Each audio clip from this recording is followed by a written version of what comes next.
Gua duluan kok Pit yang ngeliat. Cepat-cepat dia dapat lah. Males bener gua. Orang gua duluan, ge. Gantian, ge, Pit. Gua juga mau main.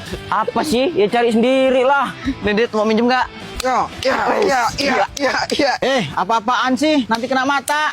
Emang ini bang stres main pedang-pedangan kok pakai kayu. Iri aja sih lu Gong, nggak dipinjemin. Ngapain lah main-main kayak gitu? Ya main pedang-pedangan bang. Apalah pedang kok pakai kayu kayak gitu. Ya masa mau pakai pedang beneran bang? Udah buang-buang.